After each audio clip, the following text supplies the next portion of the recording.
Chelsea Football Club released their Club World Cup squad, and the big takeaways are that Petrovic has basically asked to leave. I'm going to explain to you what that means. Joao Felix gets his number stripped off him and is basically put in the bomb squad with Disasi, Vega, Sterling, and James Trafford is a surprise new replacement for the goalkeeper that Chelsea are looking at. There is also hope that we might go in for Mike Maignan, but we need to talk about this. We need to break it down. We need to be honest, because Kendry Paez, who was briefed that was going to the Club World Cup, isn't going anymore, and in my opinion they made the right decision.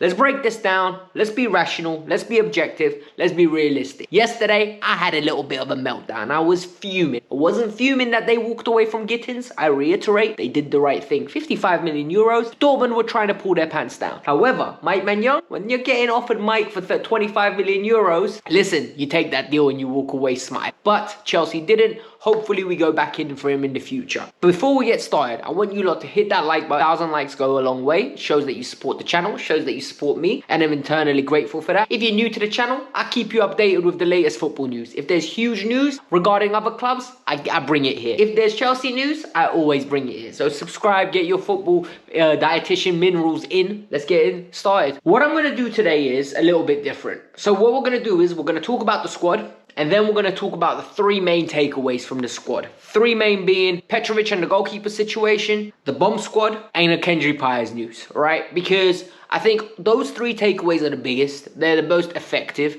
And it also feeds in from the different aspects of Trafford links, Maignan, Hato links, and we can talk about it. But Chelsea have decided to take 4 goalkeepers. The 4 goalkeepers being Sanchez, Jurgensen, Penders, and Selena. Let me explain to you why they're taking Penders and Selena. A lot of people are going to say, why is Petrovic not going? Selena's going. Selena is basically going to make up the numbers. Chelsea normally train with 4 goalkeepers, right? They usually train with Bettinelli, Lucas Bergstrom, I think his name is, Jurgensen and Sanchez. They do all their drills with 4 keepers. You need 4, from my understanding. I'm no goalkeeping expert, so they're just there to make up the numbers. So that's why he's there. From a defensive standpoint, we're going with 1 left back. Ishe Samuel Smith is not going. Then and the left back that's going is Cucurella. 3 right backs in Malo Gusto, Reece James, Joshua Chempong. No surprise there. We've got centre backs. We've got 5 of them. No, 6 of them. I was wrong. 6.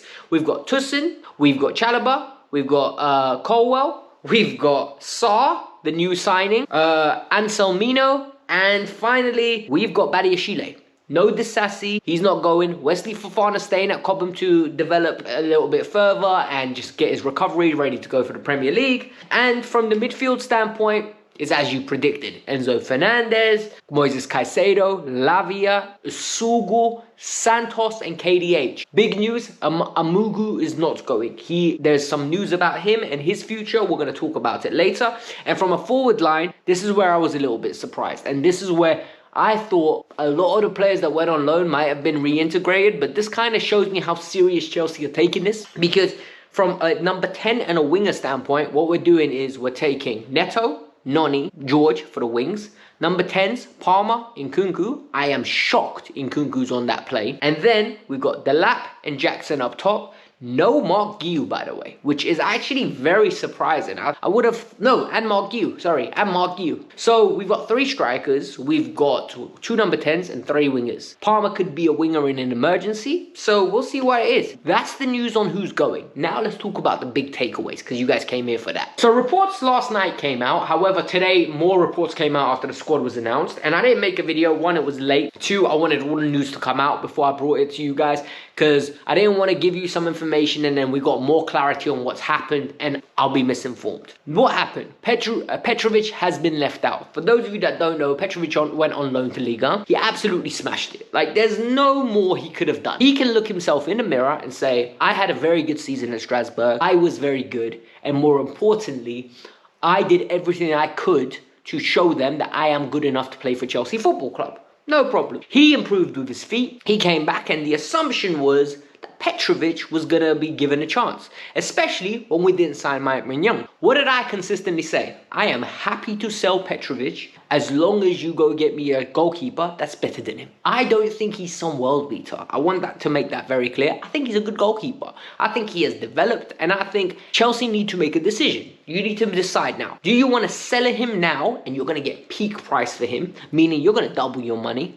Or do you want to give him a chance and there's a chance the price might come down and he won't be the long-term solution? So, and I think what's happening here is Matt Law saying he wants to be a guaranteed starter or he wants to leave. I think the truth's in the middle. Petrovic had a great season. He got a taste of being loved and being a first-choice goalkeeper. He got a taste of playing for Chelsea.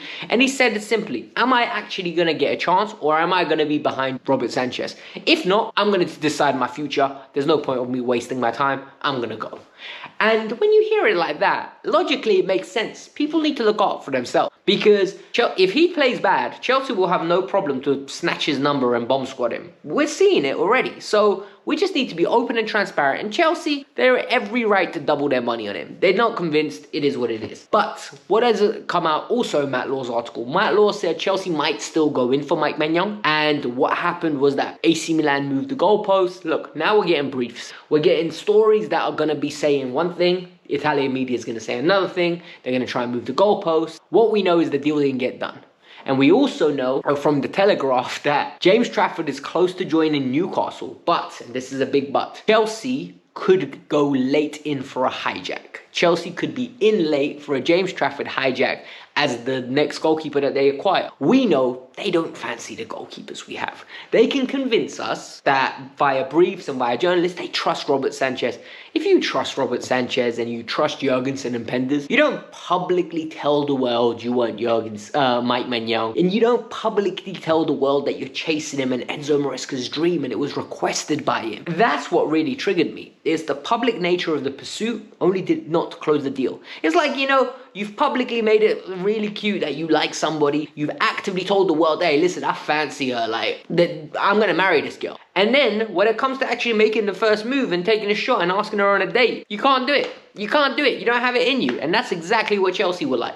They couldn't take the shot and it really frustrated me. The next story that caused a meltdown, and I really don't understand why it caused a meltdown, because I wanted to think about this logically and I wanted to think about this what's best in the long term, right? Chelsea Football Club acquired an Ecuadorian talent, right? And this kid at the age of 15 was cooking up stuff that we were seeing crazy amount of like potential Ballon d'Or winning performances. That's what everyone was saying. I don't watch the Ecuadorian league, so it's very difficult for me to speak on it. But I have seen clips. I've watched a couple games live for Ecuador where he's played Kendry Paez. Kendry Paez has been excluded from the Club World Cup squad. And a lot of people said we were briefed that he was going to go to the Club World Cup. They've been saying it for 12 months. They've been saying it to 18 months. But as soon as he returns, he's going to be in the Chelsea squad straight away. Loans aren't even in the trajectory. What I'm going to say to you guys is, plans change, people change, feelings change too. Drake said that, right? Or Party Next Door said that on Drake's track. And this is perfect for this, right? Because in my opinion, Kendry Paez didn't have the best for the last 12 months. He got dropped from Independiente. His coach there basically said he needs to get out of Ecuador. He's far too big for this league. He is not developing as much as he should. And he's been with Chelsea, hasn't played football in 6 months basically. I think his first appearance was for Ecuador the other day for 12 minutes. He's not match fit. So imagine taking him into a Club World Cup where Chelsea want to take it seriously and just dumping him in with no match fit. This kid's in a lose-lose. People are going to say he should go and train. He's been training with Chelsea and Strasbourg for the last 6 months. What I think happened, and this is my honest opinion, and this is why I'm so calm about it, I believe Kendry Paez trained with Chelsea. They quickly looked at him and said, this kid is too lightweight. He's not ready yet to make an impact for us. Let's send him to Strasbourg. He went to Strasbourg around about March, and you saw he was getting trimmed with Andre Santos. He was in training with them. Let him get acclimatized to them. And Liam Rossini said, you know what, send him my way. And now there are reports saying that he's going to go on loan to Strasbourg. And for me, sort it out early. This is Chelsea showing initiative. I actually like this Chelsea. This is a plan. This is you going, hey, hold on, we done this, this, and this. Let's get it done. No problem. Then we've got the Amugu deal. So it looks like Amugu's going to be leaving Chelsea. Fabrizio said to Strasbourg. However, there's no mention whether it's a loan or a permanent. I got a feeling this is a permanent. And the reason I think it's a permanent is because we acquired him for a fee, and I've got a feeling we're going to sell him for the exact same fee we acquired him for. So we basically just balanced the books. And Strasbourg most probably didn't have the budget or didn't have the FFP regulations, you know, to balance the books. So we did them a favor, we bought him, and now it's a new year. We're going to send them over there. They're going to make some money, and he might be Diarra's or Andre Santos' replacement. This makes sense. Look, I'm going to say something and it won't be popular. Amugu was never going to cut the mustard here, because the way you need to think about it, right? We had a crisis in midfield. We did. We only had Enzo and Caicedo, and KDH was hurt. They were playing every little minute of the games. Amugu got to 5-10 minutes in one Conference League game, and we didn't see him since. Then that Walsh kid got an opportunity ahead of him. It was a weird acquisition. So what I think is, let's just wish him luck. Let him go away and let him develop, and he might become a great player.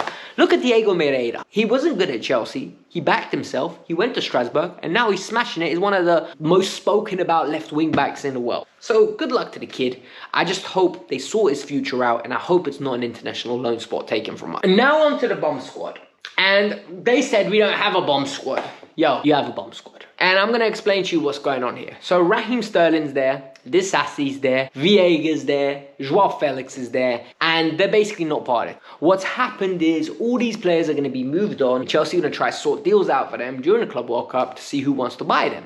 A lot of people said, why is Joao not there? Why is Raheem Sterling not? Personally, I don't understand why Joao isn't there. Nkunku has shown nothing to say that he deserves another chance at Chelsea, in my opinion. In the last 6 months, he hasn't been great. With Joao Felix, at least in the earlier year, season, he was playing well. But what Chelsea did to him is a little bit of a slap in the face, and they did the same to Sterling, and I'm going to reiterate what I said. Football is a harsh business, and stripping your number away, basically telling you you're not part of this culture, you're not part of this plan, is rude. However, it happens. And what I will also say, it's classless. I think it is classless from Chelsea Football Club. I'm very disappointed. I'm actually a little bit embarrassed that they would do such a thing, because I understand it's part of the game. It's part of the parcel. But Joao Felix, you signed him. No one forced you to sign Joao Felix. You opted to pay the money to bring him. You know, it's not like they didn't know who he was. They knew who he was. And then you never gave him a chance.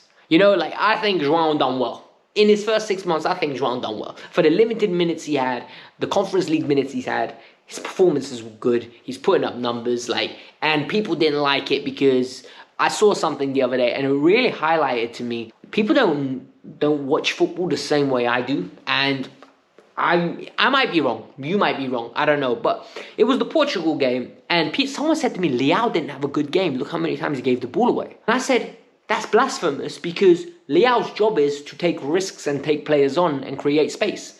Leao changed the game when he came on. Him and Mendes on that left-hand side were cooking. But people viewed it as he gave the ball away 5 times. I'm like, if a wing can't give the ball away, we are absolutely in the mud. Football's in the mud. The next story is regarding Ishe Samuel-Smith. I am disappointed on this one, but I'm not going to rant and yell, because I kind of expect it from this team now. We have no left back. We have Cucurella. And Ishe Samuel-Smith is the only left back cover we have. And I've been consistently saying he deserves a chance. We got briefed a week ago.